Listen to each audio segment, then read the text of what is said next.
Bonsoir à vous, j'espère que vous allez bien. Je tiens à saluer les nouvelles arrivants sur la chaîne. J'espère que vous trouverez vos réponses au travers ce ministère que le Seigneur nous a confié. J'espère de tout cœur que vous trouverez vraiment du réconfort dans ces temps de la fin.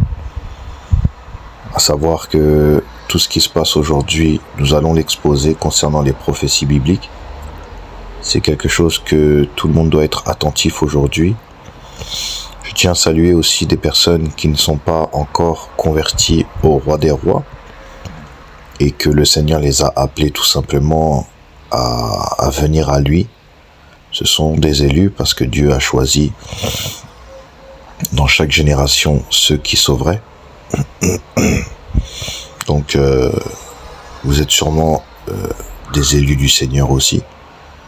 Donc en tout cas, j'espère que vous trouverez aussi vos réponses.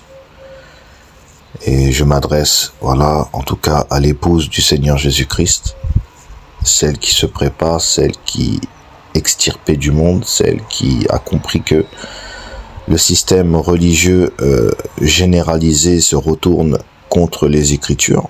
C'est une réalité visible aujourd'hui sur les réseaux sociaux. Pour enquêter, nous avons tout simplement les réseaux sociaux, tous ceux qui détiennent ce livre, il n'y a qu'à examiner. Il n'y a qu'à examiner, voir comment l'apostasie est grande. Et c'est pas fini. C'est pas fini, nous devons nous y préparer. Et c'est en l'exposant, c'est la parole prêchée, tout simplement, qui va faire comprendre aux chrétiens de être sur ses gardes. En tout cas, je tiens à remercier aussi vos commentaires. Vos commentaires qui sont vraiment très encourageants. Et nous, ça nous réjouit de constater que des gens ouvrent les yeux.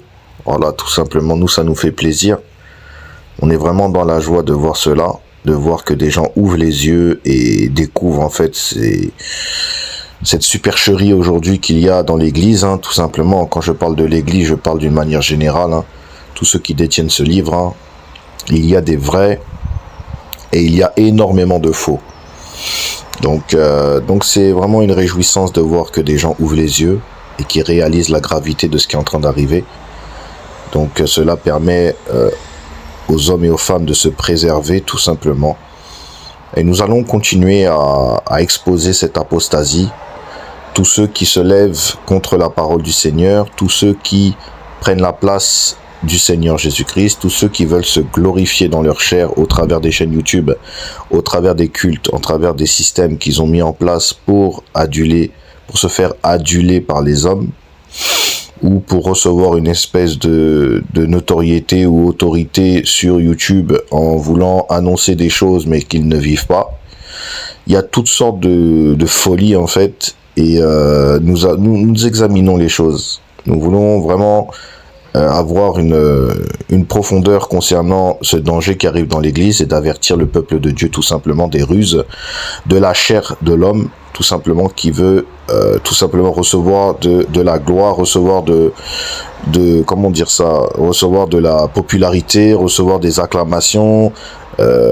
Des gens qui ont échoué dans la société, ils ont pris la Bible pour faire un truc, tout ça, et ils voient des choses qui se passent dans l'église, des scandales, mais eux-mêmes ne vivent pas l'écriture, voyez. Ils sont que là pour dénoncer, mais ne vivent pas l'écriture. On n'a pas à vouloir dénoncer les gens si nous-mêmes on est dans un problème. On l'a déjà soulevé dernièrement avec monsieur Jean-Marie Chenevier. Il parle des antichrists sur un short, mais lui-même fréquente des antichrists. Voyez. Donc en fait, c'est pour vous faire montrer l'hypocrisie ici. On ne se moque pas de Dieu. Voyez. Donc c'est toutes ces formes-là. En fait, tout ça là, c'est de l'hypocrisie. Voyez. On veut parler et on ne vit pas ce qu'on dit. Ça, c'est un péché, mes amis. Voyez. Il ne faut pas chercher midi à 14h. On veut parler des choses, mais on ne les vit pas. C'est un péché déjà, ça. C'est de l'hypocrisie. Jésus a repris tellement les pharisiens, mais les gens ne se rendent pas concernés. Vous voyez, c'est ça le problème de l'illusion spirituelle. C'est de croire qu'on est en règle avec Dieu, or qu'on est à côté de la plaque. Donc, ça, il faut faire très attention ici. C'est pour ça qu'il faut s'examiner et vivre la parole. Il faut la vivre. Il ne faut pas que la lire, il faut la vivre.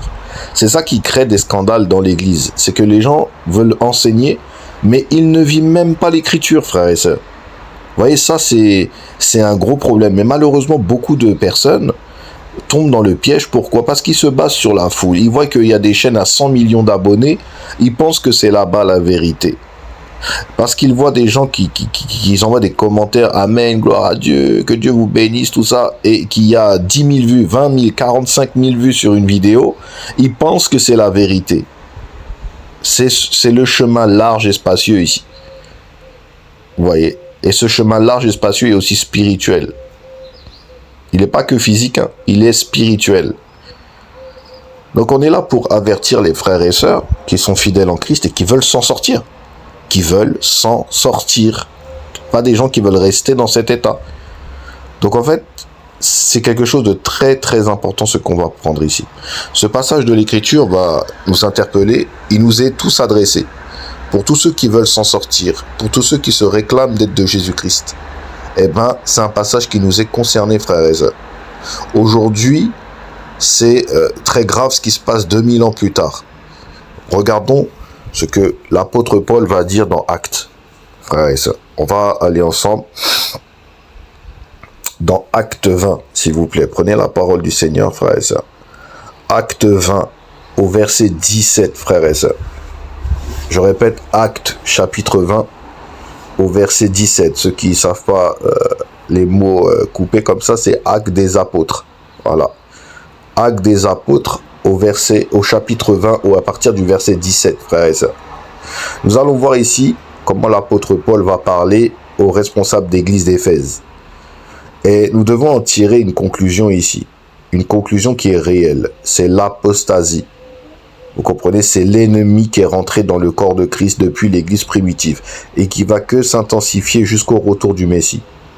Cela vous ne devez pas croire que ces gens qui s'infilent dans l'église, que ce soit des hommes ou des femmes, ils ont l'apparence de la joie, de la festivité.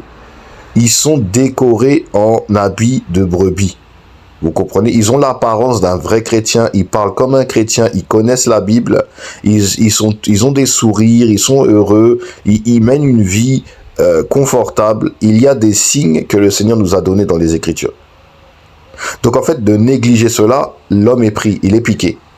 Si vous croyez que c'est parce que tout va bien, que les gens sourient, qu'ils sont gentils, qu'ils ont une belle image, qui amusent la galerie, comme on dit, si on croit que ça, là, si on croit que ça, c'est bon, c'est un vrai chrétien, mon ami, fais gaffe. Fais gaffe. Tu es séduit. Est-ce que vous comprenez ce que je dis? C'est pas parce que vous voyez qu'il est gentil, c'est pas parce que vous voyez qu'il fait des beaux sourires, c'est pas parce qu'il prêche les Écritures qu'il est dans la vérité, mes amis. Est-ce que vous comprenez? Ça, c'est aujourd'hui qu'il faut se rendre compte de ça. C'est pas quand ce sera trop tard. Hein. Est-ce que vous comprenez? C'est là la ruse de l'ennemi. Satan se déguise en ange de lumière. C'est écrit. Et Paul a dit, c'est pas étonnant qu'il y a des ministres qui se déguisent en ministres de justice. Est-ce que vous comprenez? Il peut être gentil. Regardez le faux prophète. Il sera agréable. Est-ce que vous comprenez? Le faux prophète sera agréable. Il ne sera pas désagréable au début. Il aura l'apparence d'une brebis. Vous voyez? De la douceur. Est-ce que vous comprenez? Donc quand vous voyez tout ça là, quand vous voyez que ces gens sont dans l'hérésie, qu'ils prêchent le contraire de ce que dit Jésus-Christ, et quand vous voyez qu'ils sont super gentils, qu'ils emploient des termes chrétiens, Amen, gloire à Dieu, qu'ils disent Alléluia, tout ça, patati, patata, vous croyez que c'est la vérité? C'est pas la vérité. Je vous dis moi la vérité, que ça c'est pas la vérité. C'est pas parce qu'ils disent Amen, gloire à Dieu, la présence de Dieu est parmi nous, patati, patata, que c'est vrai. Comment c'est possible que la présence de Dieu est parmi eux?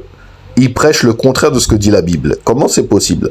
Comment ils peuvent dire que la présence de Dieu est parmi eux? Ils ont de l'orgueil spirituel. Ils sont là en train de marcher, ils ne calculent même pas la Bible. Il n'y a qu'à regarder les standards de MLK. Il n'y a qu'à regarder.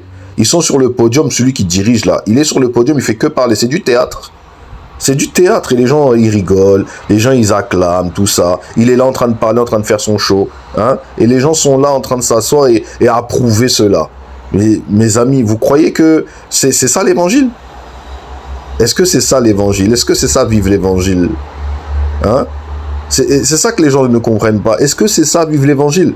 Est-ce que c'est être sur un podium comme le Zénith de Paris? Est-ce que c'est ça? Avec des lumières qui viennent rouges, après ça devient gris, après il y a de la fumée qui sort du sol pour faire une ambiance. Est-ce que c'est ça l'évangile, frères et sœurs? Est-ce que c'est ça? Par-dessus le marché, on va mettre un orchestre, après ils vont chanter les louanges de Dieu, ensuite il revient, la lumière tamisée, il est toujours bien coiffé, bien habillé, il dénonce des chrétiens qui parlent de père spirituel, mais lui-même il séduit les gens, mes amis. Vous voyez? On va pas se faire avoir, je vous dis la vérité.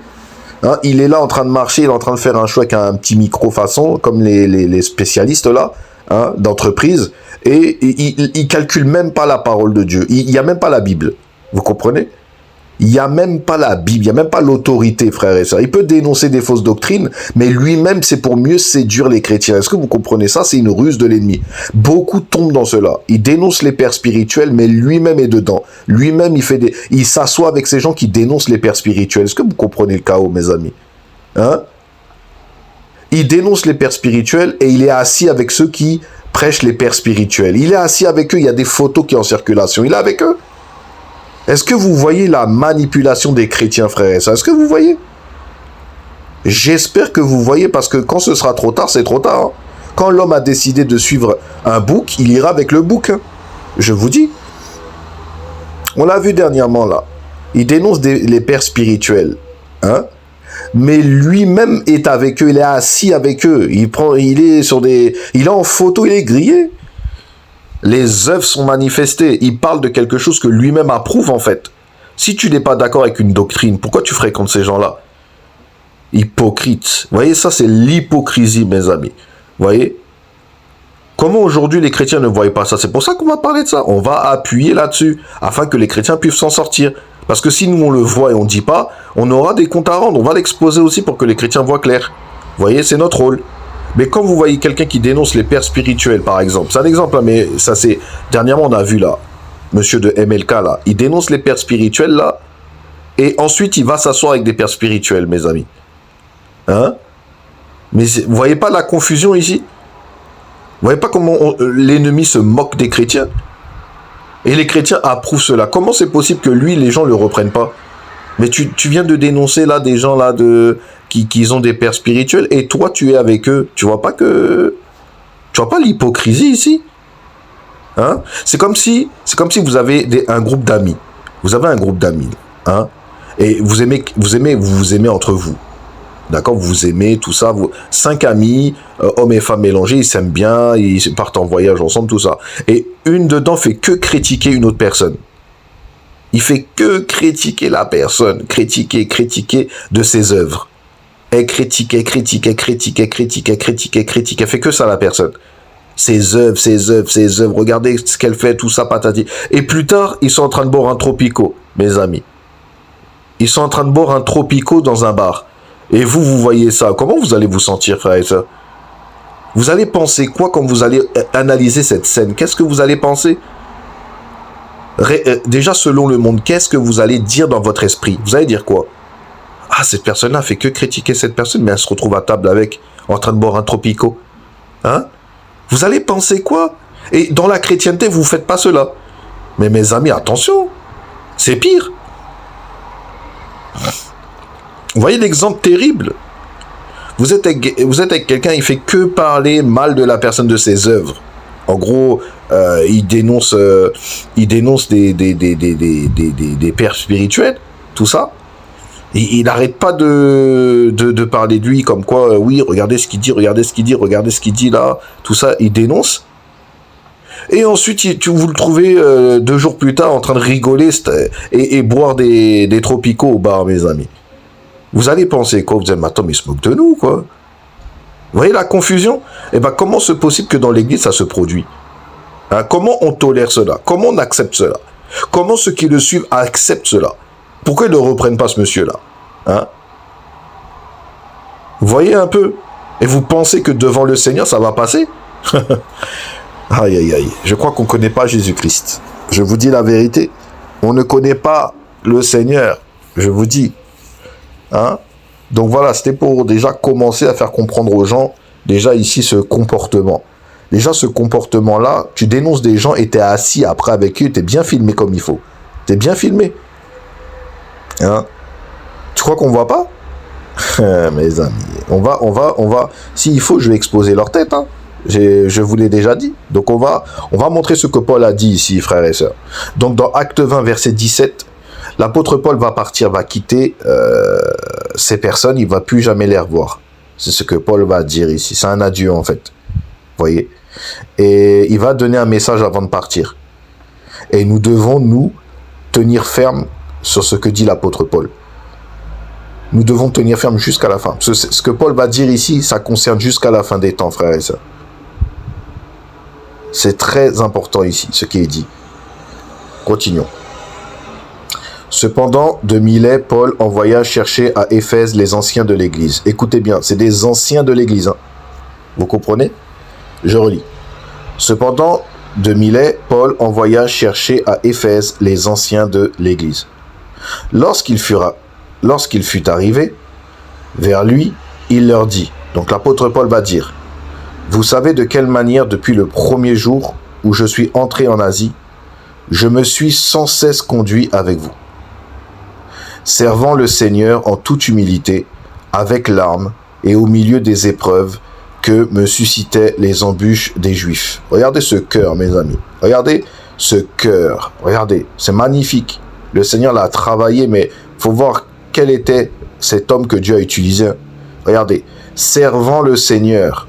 Regardez ce qu'il dit. Je me suis sans cesse conduit avec vous, servant le Seigneur en toute humilité, avec larmes et au milieu des épreuves que me suscitaient les embûches des Juifs. Regardez, verset 20. Vous savez que je n'ai rien caché de ce qui vous était utile. Voyez, Paul dit au verset 20, vous savez. Donc en fait, ici, il est en train de authentifier le travail qu'il a fait et ils sont témoins oculaires. Vous voyez, ils ont vu, ils ont entendu. Donc c'est une preuve terrible. Vous savez que je n'ai rien caché de ce qui vous était utile et que je n'ai pas craint de vous prêcher et de vous enseigner publiquement et dans les maisons. Vous voyez un peu ce qui est écrit ici? Vous savez que je n'ai rien caché de ce qui vous était utile et que je n'ai pas craint de vous prêcher et de vous enseigner publiquement et dans les maisons, annonçant aux Juifs et aux Grecs la repentance envers Dieu et la foi en notre Seigneur Jésus-Christ. Arrêtons-nous ici. Arrêtons-nous ici, frères et sœurs. Arrêtons-nous ici. Ici, c'est l'évangile. Est-ce que vous voyez déjà dans le verset 20 quelle puissance il y a de vérité ici? Mais aujourd'hui, c'est plus qu'on prêche. Déjà pour commencer. Aujourd'hui, c'est le bien-être, les discours sur des podiums comme au Zénith de Paris, mes amis. Regardez ce que l'apôtre Paul a dit. Je relis. Vous savez que je n'ai rien caché de ce qui vous était utile et que je n'ai pas craint de vous prêcher et de vous enseigner publiquement et dans les maisons, annonçant aux Juifs et aux Grecs la repentance envers Dieu et la foi en notre Seigneur Jésus. Est-ce qu'ici il a dit autre chose? Est-ce qu'il a dit ici qu'il faut participer à des mouvements? Est-ce qu'il a dit ici qu'il faut prendre des esprits de parti sur les réseaux sociaux pour adhérer, pour être sauvé? Est-ce que c'est écrit ici? Est-ce que c'est écrit, frères et sœurs, au verset 21? Voyez un peu? C'est simple à comprendre ça. Mais beaucoup ont bifurqué. Beaucoup sont tombés dans l'apostasie. Je relis. Annonçant aux Juifs et aux Grecs la repentance envers Dieu et la foi en notre Seigneur Jésus-Christ. Vous voyez, le Père et le Fils ici déjà. Vous voyez? Paul ne parle pas de la même personne. D'accord? Ensuite, au verset 22, écoutez bien ce que l'apôtre Paul va dire avant de partir. Et maintenant, voici, lié par l'Esprit, je vais à Jérusalem, ne sachant pas ce qui m'y arrivera. Seulement, de ville en ville, l'Esprit Saint m'avertit que des liens et des tribulations m'attendent. Donc déjà ici, c'est l'Esprit Saint qui a averti l'apôtre Paul déjà. Ce n'est pas Jésus-Christ physiquement, ce n'est pas le Père physiquement, c'est l'Esprit Saint qui a averti. Vous voyez? C'est le rôle du Saint-Esprit, son ministère. Est-ce que vous comprenez? Vous voyez? Donc il faut comprendre ici ce que l'apôtre Paul dit. C'est l'Esprit Saint qui a averti. C'est le ministère du Saint-Esprit ici, pour le croyant. Continuons. Seulement de ville en ville, l'Esprit Saint m'a averti. Il n'a pas dit Jésus-Christ, il n'a pas dit le Père, il a dit l'Esprit Saint. Pourtant, plus haut, en verset 21, il a parlé du Père et du Fils. Et là, il y a le troisième membre de Éternel, ici, troisième membre de la Trinité, le Saint-Esprit. Il y a le Père et le Fils, et au verset 23, il y a le Saint-Esprit. Regardez, annonçant aux Juifs et aux Grecs la repentance envers Dieu, donc le Père, et la foi en notre Seigneur Jésus-Christ, le Fils. Et maintenant, voici lié par l'Esprit. Vous voyez, E majuscule. Je vais, c'est le Saint-Esprit. D'accord, il y a la Trinité ici. Il y a la Trinité. Annonçant aux Juifs et aux Grecs la repentance envers Dieu, le Père, et la foi en notre Seigneur Jésus-Christ, le Fils. Et maintenant, voici lié par l'Esprit. Voilà. Voilà, il y a la Trinité. Je vais à Jérusalem, ne sachant pas ce qui m'arrivera. Regardez, seulement de ville en ville, l'Esprit Saint m'avertit. Voyez, troisième membre éternel de la Trinité. Continuons.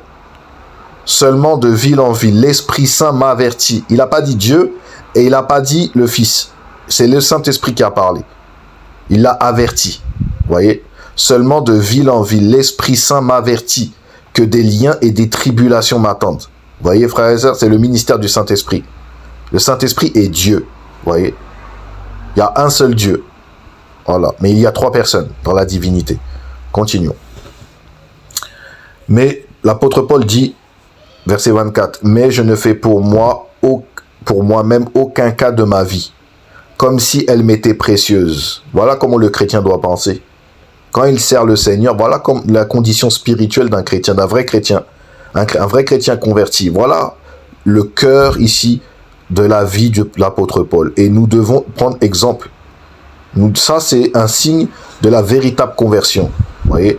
Mais je ne fais... Alors, attendez. Mais je ne fais pour moi-même aucun cas de ma vie, comme si elle m'était précieuse. Vous voyez? Paul n'est pas dans l'égoïsme ici. Il a donné sa vie au Seigneur Jésus-Christ. Vous voyez? Le moi-je a disparu. Le moi là, le moi a disparu de la circulation, mes amis.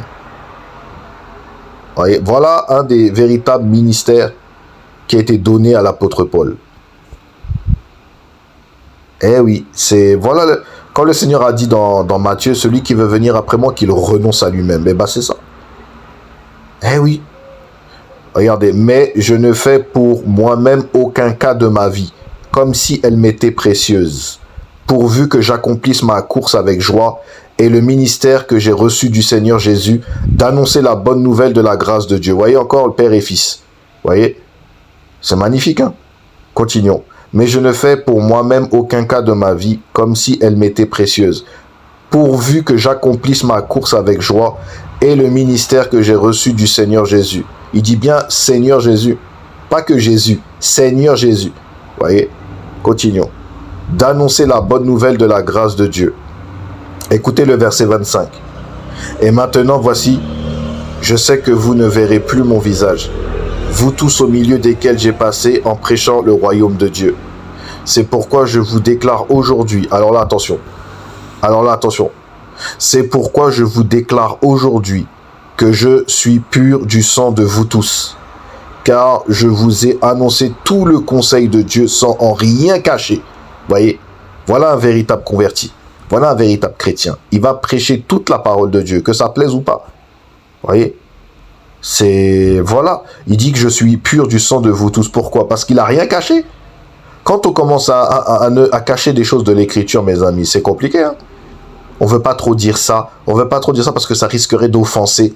Ça. Déjà là, on a les mains sales. On a les mains pleines de sang. On est des terroristes. Je vous dis, non, je vais pas dire trop l'enfer parce que si je parle trop de ça, ça risquerait d'offenser, tout ça. Donc, je vais parler plus de ça. Ça va les faire rigoler, leur faire passer un bon moment. Les mains pleines de sang, mon ami. Je vous dis, c'est chaud. Hein. Voilà le caractère que nous devons avoir. Je vous dis, pas de sentiments, tout ça. On va prêcher la parole du Seigneur. On aime tout le monde, il n'y a pas de souci. Mais on va prêcher la parole du Seigneur entièrement. Vous voyez, c'est... L'homme est spécial, hein. Je vous dis, l'homme est très spécial. Continuons. Écoutez bien. Il dit, car je vous ai annoncé tout le conseil de Dieu sans en rien cacher. Continuons. Et regardez le verset 28. C'est ici qu'on va appuyer, frères et sœurs. Alors là, mes amis, s'il vous plaît, on va appuyer le verset 28. Je vous dis la vérité. On va appuyer. Écoutez bien ce qui va être dit ici. S'il vous plaît, frères et sœurs, si nous voulons nous en sortir face à ce qui va arriver dans l'église générale, frères et sœurs, il est vraiment important de pouvoir nous concentrer ici. Si vous voulez vraiment être épargnés, frères et sœurs, il faut vraiment écouter ce que dit l'apôtre Paul. Je vous en supplie, chrétiens. Quand Paul a mentionné cela, quand Luc l'a retranscrit dans sa lettre, frères et sœurs, aujourd'hui, ça fait près de 2000 ans. Je vous laisse imaginer la catastrophe qu'il y a aujourd'hui. Beaucoup n'ont pas vu. Hein. Beaucoup se sont laissés endormir, je vous dis. Mais c'est très grave ce qui est en train d'arriver. C'est très très grave. On avance vers l'apogée de l'apostasie. Quand l'antichrist va venir, on avance. Continuons. L'apôtre Paul dit, prenez donc garde à vous-même. Voyez, prenez donc garde à vous-même et à tout le troupeau sur lequel le Saint-Esprit vous a établi évêque pour paître l'église du Seigneur, qu'il s'est acquise par son propre sang, mes amis. Voilà un verset explosif. Je vous dis, prenez donc garde à vous-même et à tout le troupeau. Il y a un seul troupeau. Il n'y a pas deux troupeaux. Vous voyez 50 000 dénominations dans le monde, mais en réalité, il n'y a qu'un seul troupeau. Il n'y en a pas 50 000 troupeaux. Dans le monde, il vous présente 50 000 religions. Dans la Bible, il y a un seul troupeau, mes amis. Le véritable troupeau du Seigneur dans le monde. Sur chaque génération. Vous voyez déjà l'image ici, la différence entre ce que le monde propose, les églises là, et ce que dit l'apôtre Paul. Il y a un seul troupeau, dans une seule bergerie. Vous voyez, c'est ceux qui sont fidèles à Jésus-Christ, c'est l'épouse. Vous voyez, tout le reste des moutons là, qui sont autour là, ils ne sont pas dans l'enclos. Vous voyez, ils ne sont pas dans l'enclos. Je vous dis la vérité, ils sont à l'extérieur de l'enclos. Continuons. Prenez donc garde à vous-même et à tout le troupeau, d'accord, sur lequel, écoutez, le Saint-Esprit vous a établi évêque pour paître l'église du Seigneur. Déjà, ça appartient à Christ. Même si vous entendez des séducteurs dire que l'église appartient à Dieu, mais dans son cœur, c'est pas vrai. Il ment, c'est un menteur. Vous comprenez? C'est un menteur. Vous comprenez? Il y en a plein, ils disent, ah, c'est l'église de Dieu, c'est pas à nous. T'es un menteur quand même. Hein? Tes œuvres témoignent, c'est toi qui parles, c'est ta chair ici. Hein? En fait, tu essaies d'use d'artifice pour tromper le troupeau du Seigneur, en fait. Ah, c'est l'église du Seigneur. Les gens vont dire amen, mais au fond, là, dans ton cœur, là, tu es plein d'ossements de mort, mon ami. Tu es plein d'ossements de mort. Tu es dans l'hypocrisie. En fait, tu es un menteur, tu es un séducteur. Tu as utilisé des vérités bibliques pour ramener des gens après toi. Je te dis, on connaît les êtres humains, comment ils sont. Vous inquiétez pas. Eh oui, on va parler. Continuons. Prenez donc garde à vous-même et à tout le troupeau sur lequel le Saint-Esprit vous a établi évêque pour paître l'église du Seigneur qu'il s'est acquise par son propre sang. Voilà, par sa mort sacrificielle. Voyez, continuons. Regardez ce que l'apôtre Paul va dire au verset 29, s'il vous plaît. Je sais qu'il s'introduira parmi vous. Et voilà. L'apôtre Paul a dit « je sais ». Qui lui a révélé cela? Le Saint-Esprit. L'apôtre Paul dira « je sais » qu'il s'introduira parmi vous. Il n'a pas dit dans le monde païen. Il a dit dans l'église même. Des gens vont s'introduire. Et pas que. Vous allez voir le verset en dessous. Si nous ne sommes pas aujourd'hui vraiment engagés, frères et sœurs, ça craint. Je vous dis, ça craint. Ne laissons pas l'apostasie nous gagner. Je vous dis la vérité. Soyons contre l'apostasie. Tous les avertissements qui nous ont été donnés, je crois qu'on a minimisé cela. Et bien entendu, cela, c'est faute de véritables prédicateurs. Je comprends. C'est faute de véritables prédicateurs de l'évangile. Je comprends tout à fait. La parole de Dieu est en train de disparaître dans l'église. Ça, c'est un signe de l'apostasie aussi. Là, je répète, la parole de Dieu est en train de disparaître. Même s'ils ont cette Bible, en fait, l'évangile est dilué. Vous comprenez? La parole pure et efficace de l'évangile est en train de disparaître dans le corps de Christ. Donc des vrais ministres qui enseignent ce livre divin. des fidèles à l'écriture. C'est en train de disparaître. C'est normal, ça fait partie de l'apostasie. Quand vous voyez quelqu'un qui est autour d'un pupitre, il marche comme sur un théâtre et qui ne calcule pas l'autorité de la Bible, déjà là, il n'y a pas la parole. Donc en fait, c'est lui qui parle. C'est sa chair qui parle. Et du coup, comment dire? Et du coup, bah, tout simplement, c'est pas la parole de Dieu. La parole est là comme un outil, vous voyez, pour impressionner, aller poser sur le pupitre. Là. Mais en fait, c'est sa chair qui parle. Vous voyez? Continuons. L'apôtre Paul dit, je sais qu'il s'introduira parmi vous, donc dans l'église même, après mon départ, des loups cruels qui n'épargneront pas le troupeau. Est-ce que vous vous rendez compte de ce qui est écrit? Donc, dans ce même enclos que le Seigneur a bâti à l'église primitive, bien qu'il y avait déjà des séducteurs, dans ce même enclos apparaîtra des loups cruels qui ne vont pas épargner le troupeau, frères et sœurs. Est-ce que vous imaginez un troupeau de moutons avec des brebis dedans, et que le loup, plus une meute de loups rentre là-dedans? Est-ce que vous imaginez l'image du carnage ici? Est-ce que vous vous êtes rendu compte de l'image qui est utilisée? Imaginez-vous des brebis qui sont en train de paître dans le champ, là. Hein? Et que le véritable pasteur, le bon berger, n'est pas là. Le berger n'est pas là. Je parle de berger, je parle de Jésus-Christ. Le véritable Seigneur Jésus-Christ n'est pas dans cet enclos-là. Et que l'ennemi a pu rentrer. Comment ça va se passer là-dedans? Il n'y a plus la présence du Seigneur. Mes amis, ils sont à la proie de l'ennemi. Le Saint-Esprit, quand il s'est retiré d'une assemblée parce que l'autorité de la Bible n'était pas là, les loups cruels vont détruire les chrétiens par les faux enseignements. Frères et sœurs. C'est une image violente et destructrice. Vous voyez? C'est grave. Et ça, c'est spirituel. Hein. Ce n'est pas physique.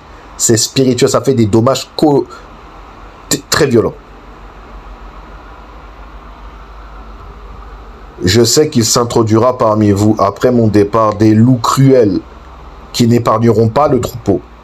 Et qu'il s'élèvera, regardez, et qu'il s'élèvera du milieu de vous. Est-ce que vous comprenez? Il n'a pas dit dans le monde païen, il a dit dans l'église même. Déjà, quand il y a eu l'émergence du catholicisme, l'émergence après de toutes les dénominations, ensuite toutes les fausses doctrines, tous les systèmes de la religion du monde qui concernent cette Bible, tous les fondements que l'homme a bâtis, voyez, et qui se sont détournés de l'autorité de la Bible, et qu'ils ont fait comme ils ont désiré selon leur enseignement à eux, et bien là, déjà, c'est cuit. Et beaucoup sont déjà à la proie de ces personnes. Ils suivent des loups cruels. Continuons. Je relis le verset 29. Je sais qu'il s'introduira parmi vous après mon départ des loups cruels qui n'épargneront pas le troupeau. Ils ne vont pas l'épargner. Continuons.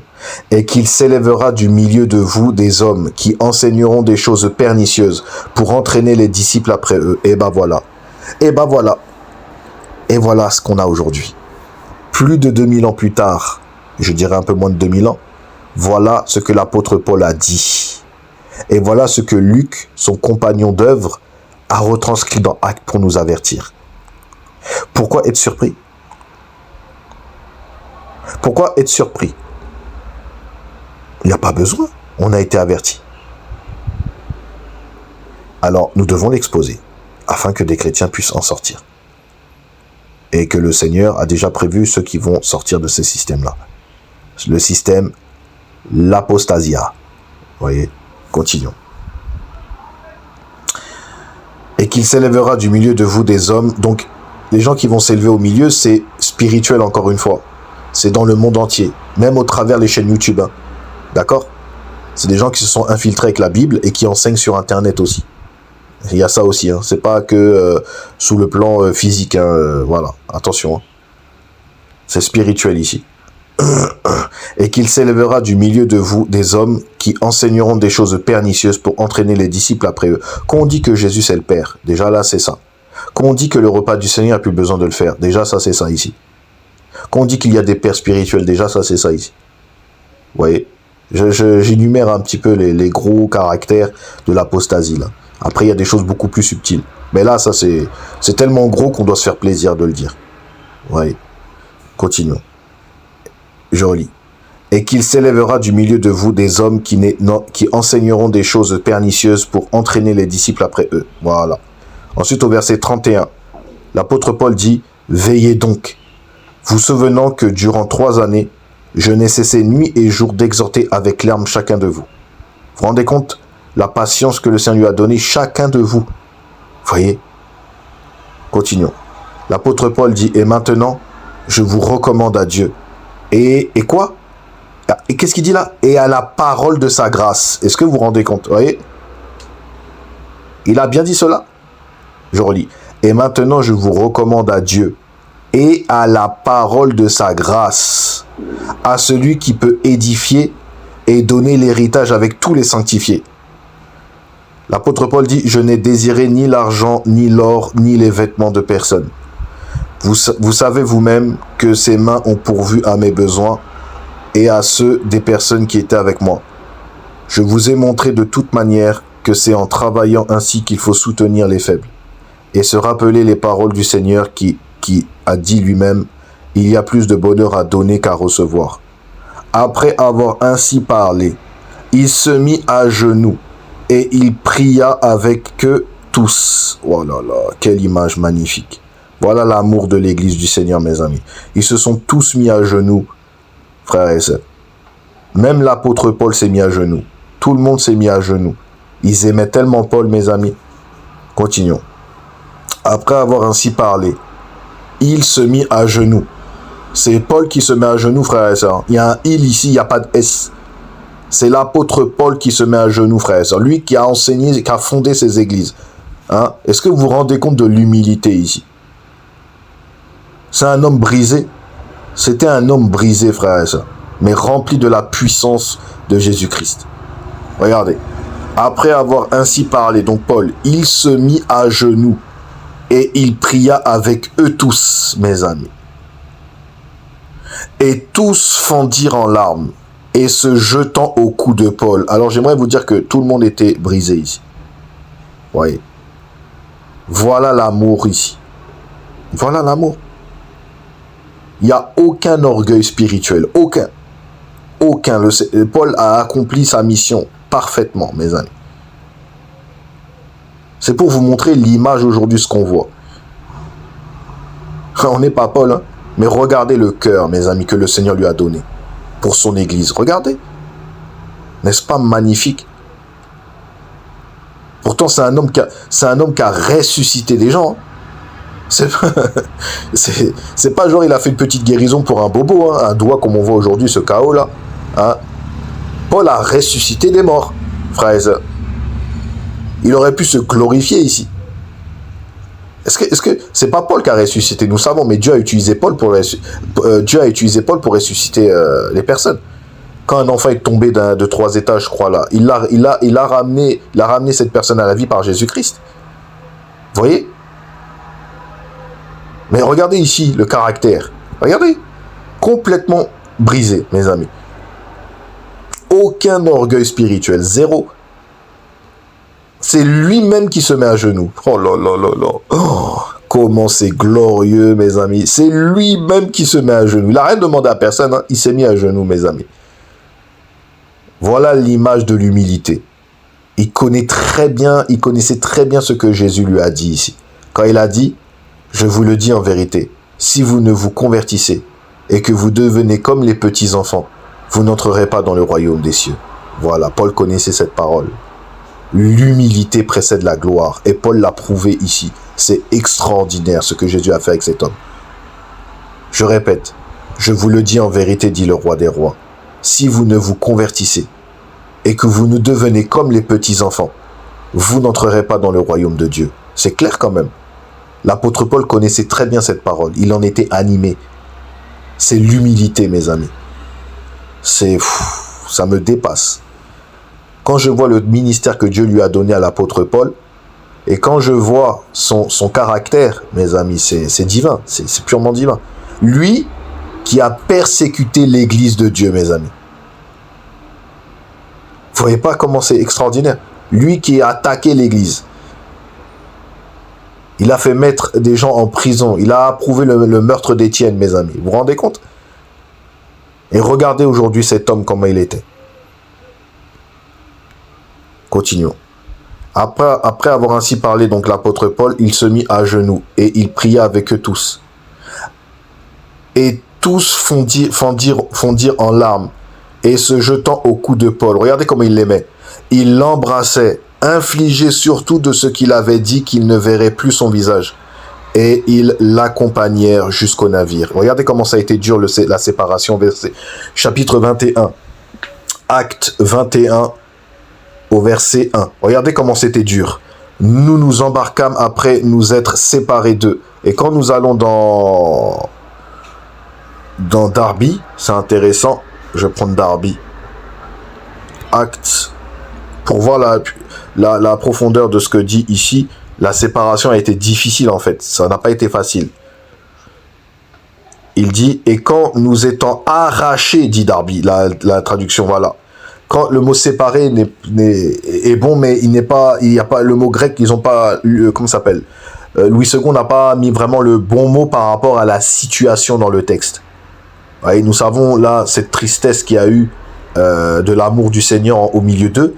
Et la séparation, ils n'allaient plus le voir. Donc séparer, c'est pas suffisamment fort dans le grec ici. Le mot est plus adapté dans Darby. Et quand nous étant arrachés d'auprès d'eux, vous voyez, c'est là. Ça a été difficile la séparation, frères et sœurs. Ça a été très dur ici.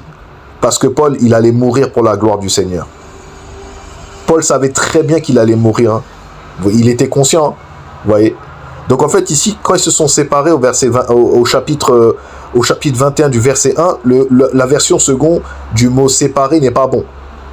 Face à l'ampleur de la séparation qui est révélée au chapitre 20, à la fin du chapitre 20, quand ça a été, ils ont pleuré, ils l'ont saisi au cou, tout ça, et ben c'est pas le mot séparé, ça ne va pas ça, c'est le mot, dans la véritable traduction, c'est le mot arraché. Ah, ça a été dur la séparation. Ils aimaient tellement Paul ici, même Paul les aimait, hein. Vous voyez. Mais la volonté de Dieu doit passer avant tout, mes amis. Regardez. Et quand nous étant arrachés d'auprès d'eux, nous eûmes mis à la voile voguant en droite ligne. Nous arrivâmes à Cause, et le jour suivant à Rhodes, et de là à Patara. Voilà, frères et sœurs. Nous allons développer ici Actes, frères et sœurs. On va voir ce que l'apôtre Paul nous a dit. Frères et sœurs. On va analyser ça. Ah, c'est un morceau vraiment extraordinaire, frères et sœurs. Je vous dis la vérité. Donc ici, on va prendre... Déjà, on va parler déjà d'un développement sur l'apostasie, frères et sœurs. On va faire un petit... On va voir qu'est-ce que c'est que la Babylone la grande, mes amis. On va voir qu'est-ce que cela signifie un petit peu. Écoutez bien, frères et sœurs, s'il vous plaît. Babylone la grande, dans Apocalypse 17-18, ne désigne pas simplement une ville ancienne, mais le système mondial opposé à Dieu qui atteindra son apogée à la fin des temps. Je relis. Babylone la Grande, dans Apocalypse 17-18, ne désigne pas simplement une ville ancienne, mais le système mondial opposé à Dieu qui atteindra son apogée à la fin des temps. Donc on parle d'un grand réveil, mes amis, vous comprenez très bien qu'il y a une grosse contradiction avec la parole de Dieu. Ça c'est ce qu'a dit l'apôtre Paul ici, déjà pour commencer. Donc c'est pas un grand réveil qui arrive, on est en pleine apostasie. Et là, l'église va en déclinant, mes amis. Je vous dis la vérité. C'est chaud, je vous dis c'est chaud. Continuons. Si vous écoutez ces séducteurs-là, c'est fini. Ils vont dire, par exemple, j'ai vu un truc là, vite fait sur YouTube tout à l'heure, il y avait une émission là sur, comment ça s'appelle, porte ouverte, là, de l'église, je sais pas où là.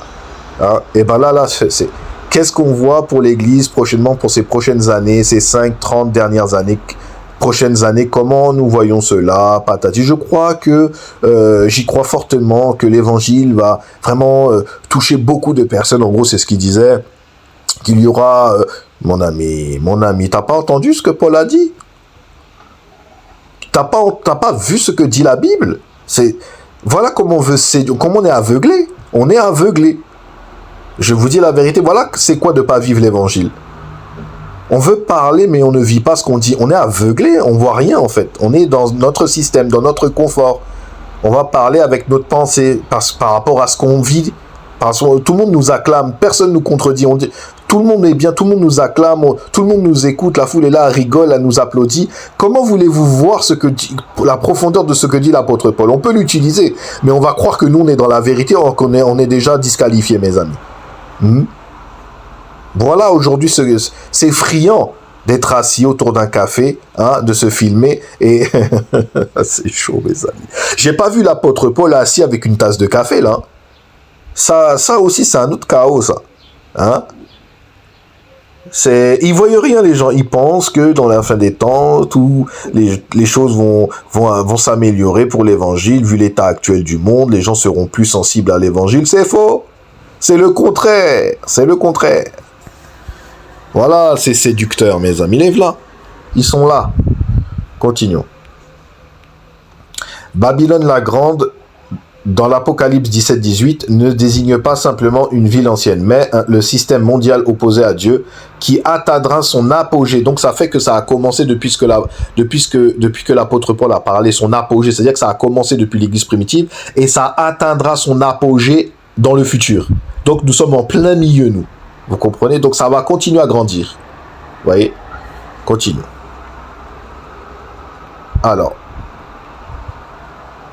Alors, écoutez bien. La grande prostituée, comme un vaste système religieux apostat. Voyez un peu? Continuons. La grande prostituée comme un vaste système religieux apostat. Ça commence, on est déjà dedans. Voyez, mais là, il faut juste des adeptes qui suivent ces personnes-là pour gonfler. Voilà, le levain qui gonfle la pâte. Gonfler jusqu'à que ça arrive à son apogée. Quand l'antéchrist va arriver, tout le monde va se mettre à genoux. Ils ne pourront pas résister. Vous voyez, même s'ils disent, oh, l'antéchrist va arriver, ils se mettront à genoux devant l'antéchrist, ils embrasseront ses pieds, mes amis. Je vous dis la vérité. Je vous dis, c'est chaud, hein. Ceux qui sont sur Internet, qui prêchent et qui ne vivent pas la Bible, ils prendront la marque, mes amis. Hein? Ils seront séduits aussi. Tu vis même pas ce que tu dis, t'es déjà séduit. Voilà. Au lieu de faire des vidéos sur YouTube, va avertir les gens dehors. Va aussi avertir en plus les gens dans les rues, sur les places publiques. Va avertir. Ah oui, je vous dis, ça aussi c'est une autre séduction. Enfin, continue. Tout comme une prostituée est infidèle à son alliance, ce système est spirituellement infidèle à Dieu. Et c'est déjà le cas. Ça, on n'est pas encore à l'apogée. Ça va arriver. Mais c'est déjà en train, depuis l'apôtre Paul qui a parlé là. Il s'élèvera du milieu d'eux. On va le voir ensemble. Écoutez. Alors, comme un vaste système religieux apostat, tout comme une prostituée est infidèle à son alliance, ce système est spirituellement infidèle à Dieu. Il regroupe les fausses religions qui séduisent les peuples et détournent les hommes de la vérité de l'évangile, mes amis. Je relis pour que tout le monde puisse entendre. Tout comme une prostituée est infidèle à son alliance, ce système est spirituellement infidèle à Dieu. C'est déjà le cas. Depuis déjà 2000 ans, il y en a beaucoup qui se sont levés. Continuons. Il regroupe les fausses religions qui séduisent les peuples et détournent les hommes de la vérité de l'évangile. Continue. La Babylone économique et politique. Le système commercial, économique et politique mondial dominé par l'Antichrist. Ça va venir. Ça, c'est quand il va se pointer, les amis. Continuons. Alors, le système commercial, économique et politique mondial dominé par l'Antichrist. Ce système sera prospère, influent et centré sur l'homme, mais il sera détruit soudainement par le jugement de Dieu. Donc Babylone. Depuis la construction de la tour de Babel, Babylone est devenue le symbole de la rébellion organisée contre Dieu, de l'idolâtrie, de l'orgueil humain et de la fausse religion. C'est pourquoi ce nom est utilisé pour représenter le système mondial de la fin des temps. Mes amis, nous sommes dans la fin des temps. La fin des temps a commencé depuis que Christ est crucifié et ressuscité. Et le jour de la Pentecôte. Ça a commencé ici. Continuons. Je relis. La construction de la tour de Babel. Babylone est devenue le symbole de la rébellion organisée contre Dieu, de l'idolâtrie, de l'orgueil humain et de la fausse religion. C'est pourquoi ce nom est utilisé pour représenter le système mondial de la fin des temps. Écoutez bien. Alors, l'appel de Dieu est toujours le même. Sortez du milieu d'elle, mon peuple. Apocalypse 18:4. Et l'apôtre Paul le reprendra aussi. Les croyants doivent se séparer des faux enseignements. Voyez déjà? Est-ce que vous comprenez? Je le dis à tout le monde. Je parle à tous les chrétiens qui m'écoutent. Ceux qui nous suivent sur la chaîne. Sortez du milieu de mes amis. Continuons. Les croyants doivent se séparer des faux enseignements, de l'idolâtrie et du système du monde qui rejette Dieu, en restant fidèles à Jésus-Christ et à la vérité des Écritures. Voilà ce que l'homme doit faire. Mais ça, c'est dur, hein. Ouh, si tu dis ça, eh ben là, il va falloir vivre l'évangile. Est-ce que vous comprenez? Donc, la solution, c'est de vous séparer des faux docteurs, de vous séparer des faux chrétiens, ceux qui enseignent le mensonge, ceux qu'on a dénoncés dernièrement. Voilà, c'est même pas la peine ici, mais des choses plus vicieuses encore. Il y en a plein. Je ne vais pas tous les énumérer à chaque fois. Il y en a plein. Vous comprenez? Vous devez avoir du discernement chrétien. Vous devez le demander à Dieu d'avoir du discernement. Et vous devez tout analyser à la parole de Dieu. Mais vous devez la vivre. C'est bien beau de repérer des faux enseignants. Mais il faut vivre l'écriture. Il faut la vivre derrière. Se préparer à rencontrer notre époux. Vous voyez? Continuons. Les croyants doivent se séparer des enseignements, des faux enseignements, de l'idolâtrie et du système du monde qui rejette Dieu, en restant fidèles à Jésus-Christ et à la vérité des Écritures. Babylone la Grande représente l'ensemble du système religieux, économique et politique du monde rebelle à Dieu, culminant sous le règne de l'Antichrist avant son jugement final. Oh là là. Oh. Sortez mes amis. Sortez du milieu de mon peuple, mes amis. Babylone la Grande représente l'ensemble du système religieux, économique et politique du monde rebelle à Dieu, culminant sous le règne de l'Antichrist avant son jugement final. Ah, c'est chaud. Je vous dis, c'est chaud, frère. On va continuer à développer ce que l'apôtre Paul a dit. On va prendre le verset de Acte 20. Alors, Acte 28, frère et sœurs. On va prendre... Non, Acte 20, pardon, verset 28. Acte 20 au verset 28. Je regarde vite fait. C'est ça. Acte 20, verset 28. On va développer quelques versets qu'on va cibler ici par la grâce de Dieu. Frères et sœurs, écoutez, s'il vous plaît, au nom de Jésus-Christ. Écoutez. L'apôtre Paul dit: « Prenez donc garde à vous-même et à tout le troupeau sur lequel le Saint-Esprit vous a établi évêque pour paître l'Église du Seigneur, qui s'est acquise par son propre sang. » Écoutez bien. Dans ce discours adressé aux anciens d'Éphèse, Paul donne une dernière exhortation aux responsables de l'Église. Paul dit au petit 1, « Prenez donc garde à vous-même. » La première responsabilité d'un pasteur n'est pas de surveiller les autres, mais de veiller sur sa propre vie spirituelle, sa doctrine, son caractère et sa conduite. Oh là là, mes amis, voilà déjà. Avant de vouloir prendre soin des autres, il faut déjà s'examiner soi-même. Vous voyez, déjà là, c'est déjà très très bien. Je relis. La première responsabilité d'un pasteur n'est pas de surveiller les autres, mais de veiller sur sa propre vie spirituelle, sa doctrine, son caractère et sa conduite.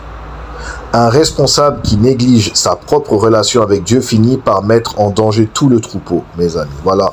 Voilà ce qui se passe. Quand on voit ces gens-là sur le podium, là, déjà, ils ne s'examinent pas ici. Ils ne regardent pas déjà au caractère de l'apôtre Paul. Ils regardent à son petit ventre. Voyez, c'est sa petite personne qui est là. Ce n'est pas la gloire du Seigneur ici. C'est le petit ventre de la personne. Bien confortable. Voyageant de culte en culte, en se mettant bien en avant, avec des beaux projecteurs bien rouges qui deviennent verts, un peu jaunes, avec un peu de fumée. Après, on fait pas chanter la chorale, ensuite on vient, on se met bien en avant, bien comme il faut. Hein? Le spot qui frappe sur lui seul et autour c'est noir. Hein? Mon ami, tu es un séducteur, bien comme il faut. Ah oui. Et en aucun moment tu restes assis pour lire la Bible et l'expliquer, tu ne peux pas faire. Hein? Mes amis, c'est le Jamel Comedy Club. Le Jamel Comedy Club. Marrakech, mes amis, je vous dis la vérité. Quelle hypocrisie. Continuons. Prenez donc garde à vous-même. Ça, je l'ai dit. Ensuite, je vais juste relire ce petit passage-là. Un responsable qui néglige sa propre relation avec Dieu finit par mettre en danger tout le troupeau. Petit 2. À tout le troupeau. L'Église est comparée à un troupeau de brebis. Les croyants appartiennent à Dieu et ont besoin d'être nourris, protégés, guidés et avertis contre les faux enseignements. Vous voyez, frères? Je relis. L'Église est comparée à un troupeau de brebis. Les croyants appartiennent à Dieu et ont besoin d'être nourris, protégés, guidés et avertis contre les faux enseignements. Petit 3. Le Saint-Esprit vous a établi évêque. Les véritables responsables spirituels sont appelés par Dieu. Le mot grec traduit par évêque, apiskopos, signifie surveillant ou gardien. Dans le Nouveau Testament, les termes ancien, pasteur et évêque désignent généralement la même fonction sous différents aspects. Numéro 4. Pour paître l'Église. Le verbe paître signifie nourrir et prendre soin du peuple de Dieu par l'enseignement fidèle de la parole. Et bien là, voilà. Et bien les gens ne reçoivent pas de nourriture. Quand on prêche la fausse doctrine, quand on prêche des hérésies concernant la Bible, concernant quand les gens parlent de père spirituel et tout ce qu'on veut là, et EMCI, MLK, et tous ces gens-là, ceux qui dénoncent là, ceux qui parlent de dire il ne faut pas prendre le repas du Seigneur, ceux qui disent que Jésus est le Père, tout ça là, mais encore, il y a des choses que je ne vais même pas mentionner, mais tout cela englobe tout ça. Comment voulez-vous nourrir le peuple de Dieu si vous leur disiez des hérésies? Ils n'ont aucune nourriture. Aucune nourriture. Voilà pourquoi j'ai dit que la parole de Dieu avait disparu. Et est en train de disparaître dans le corps de Christ. La nourriture pour le troupeau, c'est la parole de Dieu. Si la parole de Dieu est détournée, comment voulez-vous qu'elle prenne la nourriture? Si les gens ne sont pas fidèles à l'écriture. Il y a des gens qui ont dit dernièrement que j'ai dénoncé, le repas du Seigneur, en gros, c'est pas ce que le Seigneur voulait dire, en fait.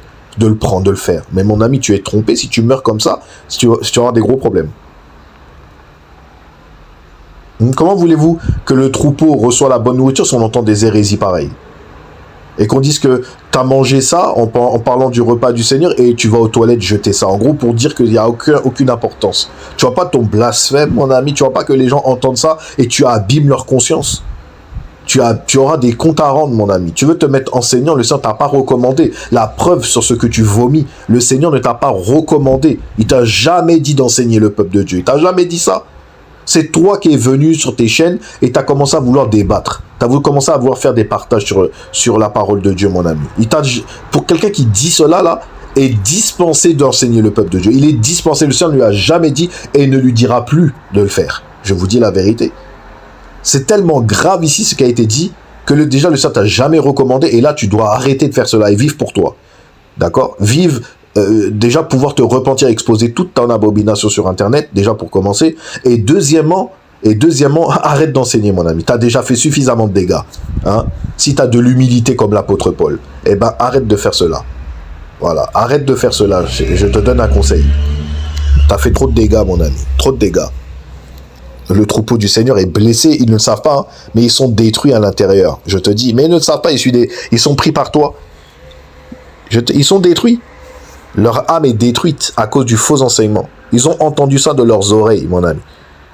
Tu les as brisés. Ils ne savent pas, mais ils sont brisés. Eh oui, ça fait des dégâts internes. Alors, pour paître l'Église. Le verbe paître signifie nourrir et prendre soin du peuple de Dieu par l'enseignement fidèle. Et non pas infidèle de la parole. Hein. Fidèle, on a dit. La parole, pas nous. Pas notre esprit. Celle de la Bible. Pas la nôtre. Vous voyez? Le verbe paître signifie nourrir et prendre soin du peuple de Dieu par l'enseignement fidèle de la parole. La prédication biblique est la tâche principale du berger. Donc du petit berger, d'accord? Le grand berger, c'est Jésus-Christ. Numéro 5. Qu'il s'est acquise par son propre sang. C'est l'une des déclarations les plus fortes sur la valeur de l'Église. Dieu a payé le prix suprême pour son peuple par le sacrifice de Jésus-Christ. Donc Dieu le Père, d'accord, et après en bas c'est le Fils. L'expression souligne le coût infini du salut. L'Église appartient à Dieu parce qu'elle a été rachetée au prix du sang de Christ. Alors, veille d'abord, c'est des petits conseils, veille d'abord sur ta propre vie spirituelle, examine constamment ton enseignement à la lumière des Écritures. C'est pas ce qu'ils font. Ces gens-là, c'est pas ce qu'ils font. Vous voyez ? Ça, ils ne le font pas. Non, ils s'examinent pas parce qu'ils font constamment des directs. Comment voulez-vous qu'ils s'examinent s'il fait des directs tout le temps? Il va pas s'examiner. Il examine pas l'enseignement qu'il prêche. Vous voyez? Ça, déjà, il envoie de la malédiction dans le troupeau, mes amis. Je vous dis. Il n'y a pas la crainte de Dieu ici. Continuons. Examine constamment ton enseignement à la lumière des Écritures. Souviens-toi que chaque croyant a une immense valeur aux yeux de Dieu. Les responsables d'église rendront compte à Dieu de la manière dont ils ont pris soin du troupeau. On va développer le verset 29. Je sais qu'il s'introduira parmi vous après mon départ, des loups cruels qui n'épargneront pas le troupeau. Après avoir exhorté les anciens à veiller sur l'église, Paul leur explique le danger qui menace le troupeau. L'apôtre Paul dit « Je sais ». Paul ne parle pas d'une simple possibilité, mais d'une certitude. Vous voyez? Je relis. Paul ne parle pas d'une simple possibilité, mais d'une certitude. Sous l'inspiration du Saint-Esprit et à partir de son expérience du ministère, il sait que les attaques contre l'Église viendront inévitablement. Mes amis. Voyez, sous l'inspiration du Saint-Esprit et à partir de son expérience du ministère, il sait que les attaques contre l'Église viendront inévitablement. Des loups cruels. Les loups représentent quoi? Les faux docteurs. Et voilà, les faux prophètes. Et tous ceux qui propagent l'erreur spirituelle. Et voilà, les gens qu'on a dénoncés là. Hein? Je relis. Les loups représentent les faux docteurs, les faux prophètes, et tout, il y a écrit, et tous ceux qui propagent l'erreur spirituelle. En parlant déjà du repas du Seigneur qu'on a dénoncé, ça je le dis parce que c'est trop grave. Vous voyez? Les loups représentent les faux docteurs, les faux prophètes, et tous ceux qui propagent l'erreur spirituelle. Regardez, Jésus avait déjà utilisé cette image en parlant de faux prophètes qui viennent en vêtements de brebis, mais sont intérieurement des loups ravisseurs. Matthieu 7,15. Ces personnes peuvent paraître pieuses, bibliques ou sincères. Ça, je l'ai dit tout à l'heure, vous voyez? Ces personnes peuvent paraître pieuses. Amen, alléluia, gloire à Dieu. La présence de Dieu est parmi nous. Reçois la puissance du Saint-Esprit. Gloire à Dieu, gloire à Dieu. Le Seigneur est là. Le Seigneur va nous enseigner. Le Seigneur va nous conduire. Le Seigneur va faire ceci. Le Seigneur va faire cela, mon ami. Tu es trompé. Et tu trompes les autres. Tu peux avoir cette apparence de piété là devant le Seigneur là, mais mon ami, tu es grillé. Ton enseignement te condamne. Eh oui, tu es dedans. Tu es piqué. Continuons. Ces personnes peuvent paraître pieuses, vous voyez, ils peuvent paraître pieuses, ils peuvent même jeûner, ils peuvent faire des cultes de jeûne et de prière. Déjà, tu t'exposes déjà là, tu es un hypocrite. Le Seigneur a dit, il faut faire ça dans le secret. Ton Père qui voit dans le secret te récompensera. Toi, tu l'exposes sur Internet que tu fais 35 jours de jeûne, mon ami. Tu vois pas qu'il y a un problème ici. Tu montres à toute la terre oh Seigneur. Tu montres à toute la terre entière que tu es en train de jeûner, mon ami. Tu montres à toute la terre entière que tu vas faire 50 jours de prière et de jeûne, sans arrêt, sans interruption. Mais fais-le secrètement. Fais-le dans le secret. Et ton Père qui voit dans le secret te récompensera. Mais toi, tu veux pas faire ça dans le secret, tu veux l'exposer. Donc tu reçois déjà ta récompense, mon ami. Hein, t'as pas besoin d'exposer que tu jeûnes. Il faut cacher ça. T'as pas besoin de le montrer. Ça, c'est pour montrer que, hein, encore une fois, ça, c'est encore un chaos. Un jour, je vais dénoncer ça, là. Je vais mettre des têtes, ça continue. Parce que ça, là, c'est trop un chaos. Oui, 23 jours de jeûne et 45 jours de prière, mon ami. Voilà.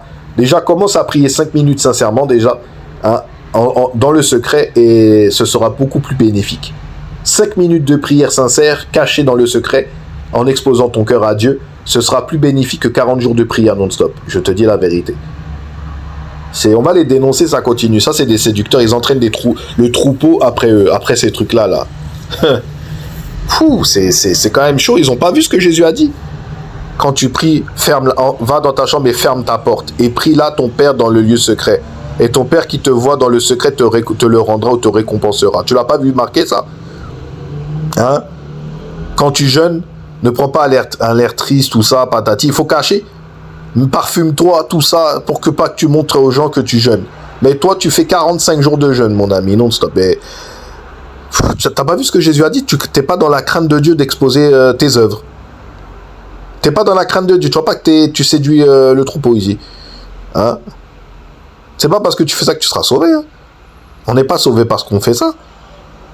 Là, tu t'exposes là et tu vas à l'encontre de ce qu'a dit Jésus-Christ. Déjà, jeûne dans le secret et prie dans le secret. T'as pas besoin de l'exposer comme ça. Je vous dis la vérité.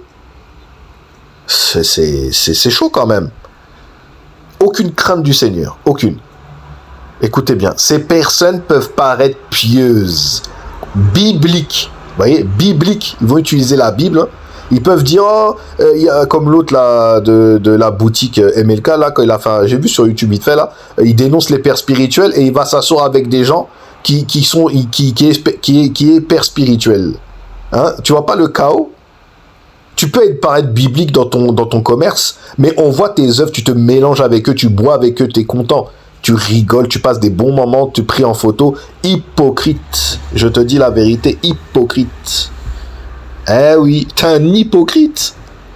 Ah, la parole est terrible. Hein. Je vous dis, il voit pas, il est aveuglé par son ego, son orgueil, tout ça. Il est aveuglé. Il est acclamé dans chaque coin de la France. Il va là, il est acclamé, adulé. Il voit rien. Quand il se compromet, quand il va là-bas, là, chez EMC, quand il va là-bas, eh ben, il est acclamé. C'est ce qu'il veut, il aime ça. Il aime être bien reçu, être assis sur un divan bien confortable, tout ça. Il aime ça, il adore cela. Hein? C'est pour ça qu'il est aveuglé spirituellement, parce qu'en fait, il aime l'acclamation. Et bien entendu, ceux qui le suivent là, ils aiment cela, ils adhèrent cela quand ils se mélangent avec d'autres personnes. Ah, t'as vu, tiens, celui qui nous conduit là, il va s'asseoir avec eux, tout ça. Ah, regarde, on va le suivre aussi sur mais idolâtrie, déjà pour commencer. Vous êtes piqué dans l'idolâtrie ici. Ouais. Ah tiens, on va le surveiller, il est là-bas. Déjà, commence à surveiller ce que dit l'Écriture déjà. Hein? C'est vraiment triste, hein. Vraiment triste. Des gens qui sont tombés aussi bas. Continuons. Alors, ces personnes peuvent paraître pieuses, bibliques ou sincères. Regardez celui qui prie prière inspirée là. Il se met à genoux, il crie à Dieu. Il se met par terre, tout. Il est limite, il prie, il frappe du poing par terre. Il a même fait un mini-film sur ça. Il y a quelqu'un, un responsable de EMCI, il arrivait, il voyait Monsieur Sourdril par terre. Le t-shirt était mouillé, mais il a mis de l'eau sur son t-shirt, mes amis. En fait, c'est un théâtre, c'est du cinéma. En fait, il a mouillé son t-shirt il était mouillé, genre il a mis de l'eau. C'est de l'eau qu'il a mis sur lui. C'est pas de la vraie transpiration. Hein. Et les gens, amen, gloire à Dieu. Oh, séduction, mon ami. Il était là en train de prier, tout ça. Il faisait semblant de prier. Il y avait la caméra qui était là. Et le responsable de EMC venait, tout ça, dans la salle. Il l'a vu entrer dans un état, en gros, de transe, tout ça. Il a mis de l'eau cristalline sur lui. Il a mis de l'eau, tout ça, pour mouiller son t-shirt, tout ça, en faisant semblant qu'il avait transpiré, mon ami. Comment c'est possible aujourd'hui que quelqu'un dit amen à ça? C'est du spectacle. C'est du cinéma. Et le mot hypocrite, c'est joueur de théâtre, mon ami. C'est ce qu'ils font. Dans le grec, c'est un joueur de théâtre. C'est ce qu'il est en train de... Il est en train de faire sa scène, là, avec de l'eau. Soi-disant, il a transpiré dans une salle climatisée, en plus. Quel chaos, mes amis. Hein? Ah, vous inquiétez pas, ils ont les salles climatisées. Hein. Vous inquiétez pas, le peuple de Dieu les paye. Hein, leur paye cela. Vous inquiétez pas. Voilà aujourd'hui le troupeau qui s'est détourné, mes amis. Voilà. Oh, c'est une chose qui est balancée. Je vous dis, on va y revenir, vous inquiétez pas, on va continuer à dénoncer. Alors, ici. Qui n'épargneront pas le troupeau. Je répète, qui n'épargneront pas le troupeau. Leur objectif n'est pas le bien des brebis, mais leurs propres intérêts. Et voilà. Et voilà, quand tu fais un mini-film comme ça, là, c'est pourquoi faire ça? Est-ce que tu as besoin d'exposer cela? qu'est-ce que tu veux dégager pour ta personne? Tu veux dégager quoi? Hein? Tu veux dégager quoi pour les gens? Que tu es un homme de prière? Mais t'as pas besoin de le montrer. Le Seigneur te voit dans le secret. Hein? T'as pas besoin de le montrer sur les écrans, tout ça. T'as pas besoin de montrer pour faire genre t'es un homme de prière. Mon ami, si t'es un homme de prière, déjà commence dans le secret. L'expose pas. Déjà. Tu vois? Et ton père qui voit dans le secret te récompensera. Mon ami, tu t'exposes devant le monde entier. Hein? Hypocrite. Hein, je vous dis la vérité, c'est chaud. Pris dans le secret, t'as pas besoin de le montrer, tout ça, hein, et de mettre de l'eau sur toi pour faire mon semblant que t'as transpiré. On t'a grillé. Et des chrétiens ne voient pas ça. C'est chaud, c'est chaud, c'est chaud, c'est chaud. Je vous dis. On va pas... Voilà, si vous savez ce que je pouvais balancer là, continuons. Leur objectif, donc, de ces personnes-là, leur objectif n'est pas le bien des brebis, mais leurs propres intérêts. Ils n'hésitent pas à diviser l'Église, à déformer l'Évangile ou à entraîner les croyants dans l'erreur. Vous voyez? Hein? Et les gens qui dénoncent qu'il ne faut pas de père spirituel, que eux-mêmes, ils ont un gros problème spirituel dans leur vie, ils veulent se donner du crédit. Ils veulent dénoncer des choses qui sont vraies pour resserrer les chaînes du troupeau à ses pieds, mes amis. Voilà la stratégie aussi. Ah, c'est chaud. Voilà comment ils veulent faire. Ils vont dénoncer des vérités pour dénoncer d'autres personnes, mais ils dénoncent des boutiques que lui-même est main dans la main avec ces gens-là. Il boit avec eux, il mange avec eux, d'accord? Et il se réjouit avec eux, d'accord? Très bien. Mais après là, quand ils dénoncent des trucs comme ça, mais déjà t'es grillé. Et deuxièmement, c'est pour resserrer les chaînes, pour te donner du crédit. D'accord? Pour que les gens soient à tes pieds. Hein? Hypocrite. Je te dis, on va pas... Ça, c'est de la manipulation. Mais t'es grillé. T'es grillé. Continuons. Alors, leur objectif n'est pas le bien des brebis, mais leurs propres intérêts.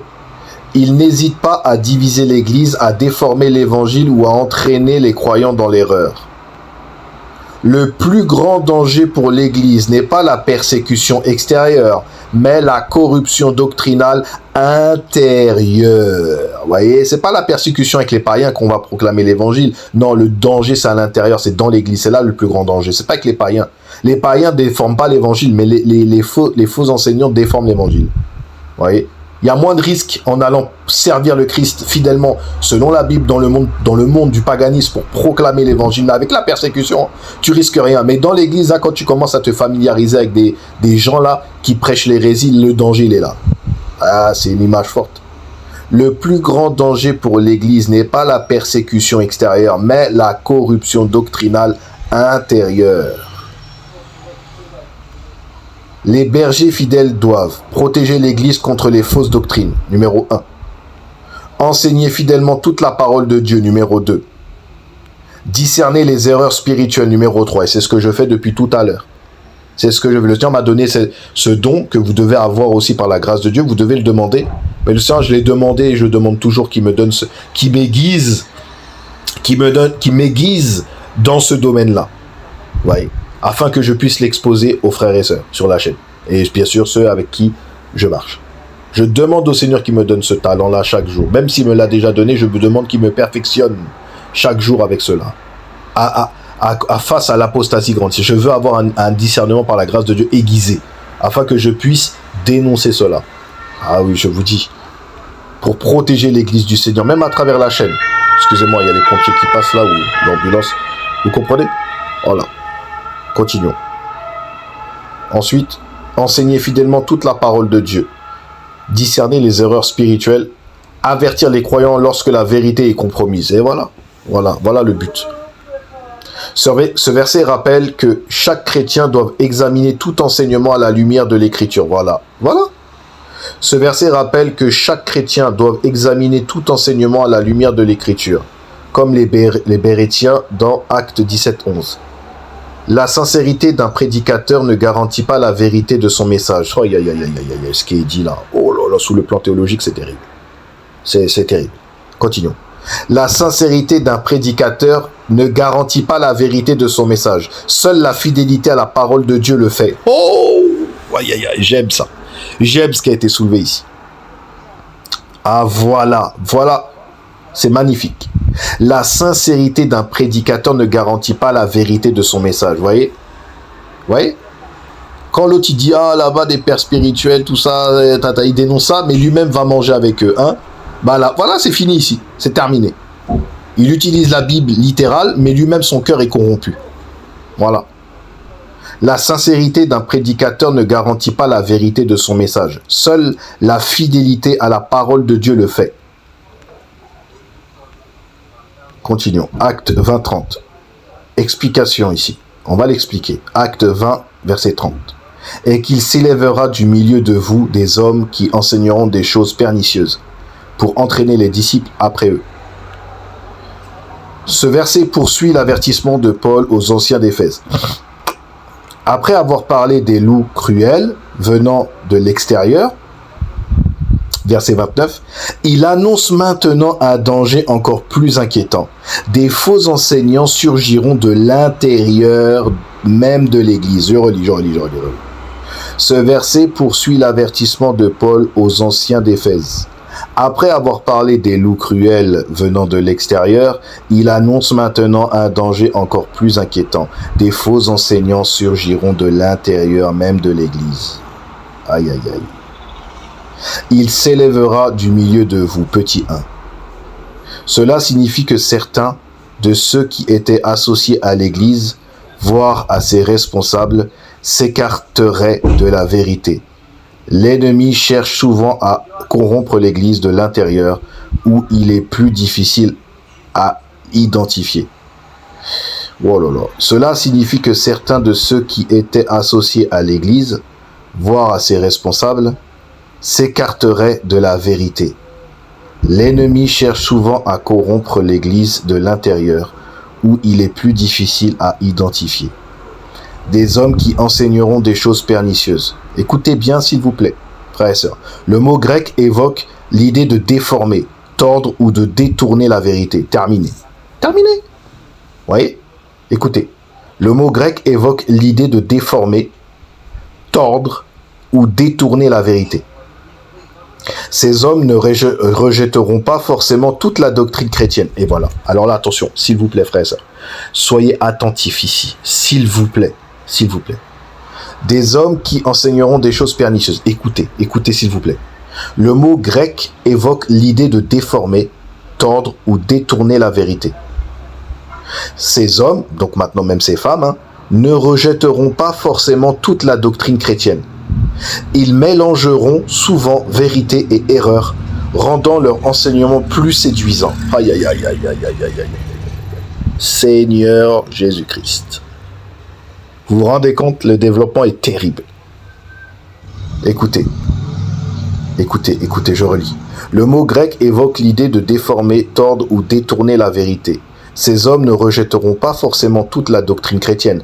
Ils mélangeront souvent vérité et erreur, rendant leur enseignement plus séduisant. Alors, ensuite, ici. Alors, qu'est-ce que dit ici? Alors, écoutez bien s'il vous plaît. Écoutez bien. Les hérésies les plus dangereuses sont celles qui ressemblent le plus à la vérité biblique. Oh là là là là là. Les modalistes. Les modalistes. Voilà. Les gens s'en rendent pas compte. Ouais, c'est très dangereux ici. C'est déjà un danger ici. Et il y en a d'autres, hein. Mais il y a déjà, ici, là, c'est très subtil. Je relis. Les hérésies les plus dangereuses sont celles qui ressemblent le plus à la vérité biblique. Vous voyez? Ah, c'est chaud. Voilà. Voilà, ceux qui sont pas infirmis, là, ils vont boire. Ils vont boire. Les hérésies les plus dangereuses sont celles qui ressemblent le plus à la vérité biblique. Ensuite, pour entraîner les disciples après eux. Leur véritable objectif n'est pas de conduire les croyants à Christ, mais à eux-mêmes. Je relis. Leur véritable objectif n'est pas de conduire les croyants à Christ, mais à eux-mêmes. Ils recherchent l'influence, l'autorité, l'admiration ou le pouvoir spirituel. Leur véritable objectif n'est pas de conduire les croyants à Christ, mais à eux-mêmes. Ils recherchent l'influence, l'autorité, l'admiration ou le pouvoir spirituel. Oh là là là là, c'est terrible. Écoutez, le vrai serviteur de Dieu dirige les hommes vers Christ. Le faux enseignant cherche à créer un groupe de partisans qui lui soient attachés. Par exemple, les modalistes, ceux qui disent que Jésus est le Père, par exemple. Ça en fait partie. Vous voyez, ça c'est une secte qui s'est instituée, une hérésie, et ça a créé des groupes de factions, mes amis. Voilà déjà une des doctrines démoniaques, voilà, et que ça crée des groupes de factions. Vous voyez, je relis. Leur véritable objectif n'est pas de conduire les croyants à Christ, mais à eux-mêmes. Ils recherchent l'influence, l'autorité, l'admiration ou le pouvoir spirituel. Le vrai serviteur de Dieu dirige les hommes vers Christ. Le faux enseignant cherche à créer un groupe de partisans qui lui soient attachés. Continuons. Ce verset appelle les croyants à la vigilance. Vérifier tout enseignement à la lumière des Écritures. Ne pas suivre aveuglément une personnalité religieuse. Rechercher des responsables qui exaltent Christ plutôt qu'eux-mêmes. Et ben voilà. Se rappeler qu'on dit... Attendez, je relis. Rechercher des responsables qui exaltent Christ. Quand on dit exalter Christ là, c'est le Fils de Dieu. C'est pas le Père. D'accord? Dieu, dans Actes, l'apôtre Pierre dit « Dieu l'a exalté par sa droite » en parlant de Jésus. Donc il y a quelqu'un qui a exalté à sa droite Jésus-Christ. D'accord? Dieu, l'apôtre Pierre dit, l'a exalté à sa droite comme prince et sauveur. Vous voyez? Donc là, c'est Dieu qui l'a exalté. Donc Christ est le Fils de Dieu. Terminé. Vous voyez? Ne tombez pas dans l'hérésie. Continuons. Rechercher des responsables qui exaltent Christ plutôt que eux-mêmes. Donc quand c'est chaud, c'est chaud. Je continue. Se rappeler que la fidélité doctrinale est essentielle à la santé de l'Église.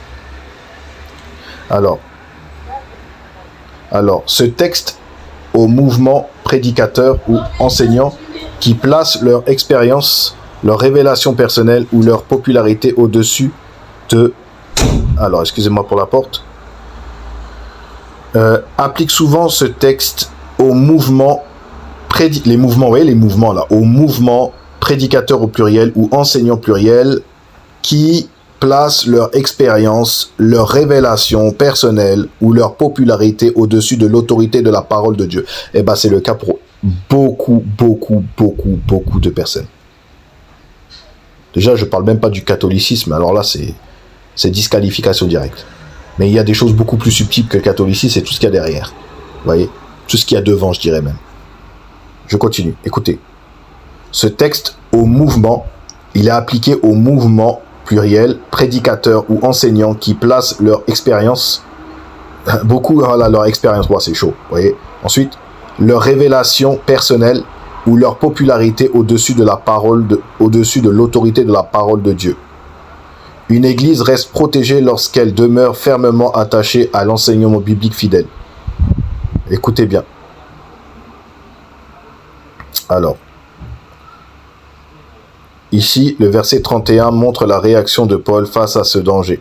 Veillez donc, vous souvenant que durant 3 années, je n'ai cessé nuit et jour d'exhorter avec larmes chacun de vous. La vigilance spirituelle n'est pas optionnelle. Elle est une responsabilité permanente pour les responsables et pour tous les croyants. Amen, amen, amen. Là, on peut dire amen. Là, on peut dire amen, mes amis. Aïe, aïe, aïe, aïe, aïe, aïe, aïe. Gloire au Seigneur. Là, on peut dire gloire au Seigneur, mes amis. Je vous dis la vérité. Pour un tel enseignement-là, c'est glorieux. C'est magnifique. Magnifique de vérité. En tout cas, j'espère que cela vous aura exhorté. N'hésitez pas à réécouter si vous avez besoin de réécouter. En tout cas, voilà, nous allons continuer à appuyer sur ce chemin-là. Et bien sûr, nous allons parler prochainement d'autres enseignements concernant la parole du Seigneur. En tout cas, prenez soin de vous dans la vérité biblique. Priez dans le Saint-Esprit et que le Seigneur Jésus-Christ se révèle davantage à nous. À bientôt, frères et sœurs.